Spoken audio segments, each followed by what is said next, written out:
High-level meetings between the U.S. and China will take place next month as both sides continue to seek common ground in the ongoing trade war. Joining us with insight on this and what we hope to expect when those negotiators meet is China Beige Book CEO Leland Miller. It's good to have you here.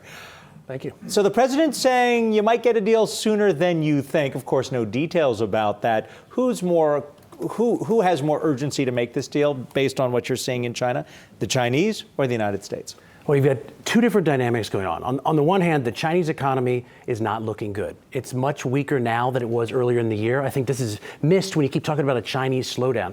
Our third quarter data showed that China is far worse off in the third quarter than it has been the 2 quarters preceding. So in some ways, there's a lot of economic pressure for China to get to a deal and just take some of this tariff pressure off. On the other hand, President Trump has his own set of considerations right now, and he has been wanting, I think there's a feeling in the White House that they've perhaps overdone it. They're heading towards more October tariffs. They're heading towards December tariffs. There's almost unanimity in the White House that they don't want these December tariffs. So they're trying to figure out a way to pull it back to 250. But how do you do that in a way that the Chinese will say, okay, because they don't want to give Trump any easy victories. So now it's getting very difficult. Both sides are more likely looking towards a deal now than they have been in a long time, but getting there is going to be difficult. Leland, the narrative, I think almost since the onset of this, is that this was going to cause economic pain for both sides. We've seen the data to support that, but that China has a longer time horizon in terms of just politically how the country works. Is there anything in your recent research that has challenged that at all? Have the data deteriorated to such a point that that narrative would change? Well, no, I think it actually backs up that narrative in large part. Look, the fourth quarter of last year was really bad. A lot of the public numbers that are being given for the Chinese economy in the fourth quarter do not do justice to the level of weakness that we saw in our data.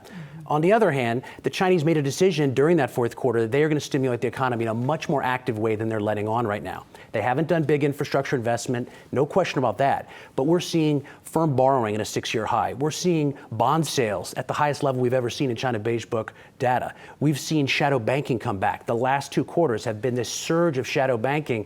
So they are stimulating the economy right now, and you're still seeing weakness. So that's got to leave them pretty nervous right now. But doesn't the stimulus take a little while to kick in? I mean, it's going to be a quarter or two before we actually see that impact the economy, right? Yeah, I think that's right, except that we've been seeing this since the middle of 2018. So sometime in 2018, you started to see banks become to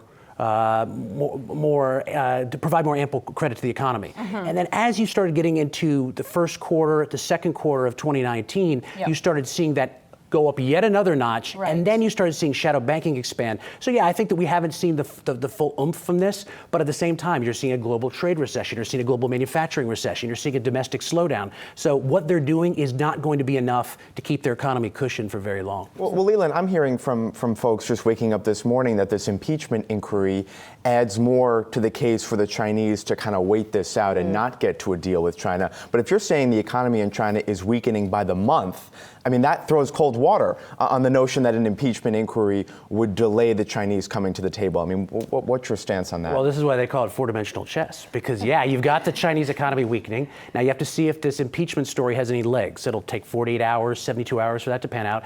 If the Chinese think they can get rid of Trump, they're going to try to get rid of Trump. They would like the tariffs off, but they want to put pain on the president. If they can get a deal where they're just buying a bunch of agriculture, which they want anyway, they want pork, they want soy right now, then they're going to do that. But if the deal requires them to do heavy lifting on the structural side, they've never been willing to do that. Then all of a sudden, the trade-offs may not be worth it. Let me challenge you with your own data. You pointed out shadow banking is at a level very high. Real estate prices have fallen. They're about to celebrate the 70th anniversary of the communist takeover. It seems to me that if the population's not happy, their investments are falling in real estate, shadow banking is not a good way to finance stimulus. They need to do something quickly. I think they want to do something quickly. The question is, are they worse off giving in to Trump and for a deal that optically looks bad for President Xi, or are they worse sort of letting the next year be slower, be somewhat miserable, but at the same time they have a chance of kicking this president out and getting a new negotiation partner? There has never been a unified consensus in Beijing up till about August. And then I think around August, when the president levied the new set of tariffs, this changed the game. But still, you've got this economic pressure. The more economic pressure, the more the Chinese are going to be pushed towards a deal that they really don't want to help the president out on. Well, China Beige, we have to say thank you because you've got your pulse. You understand the pulse of China. So Leland Miller, thank you for being here.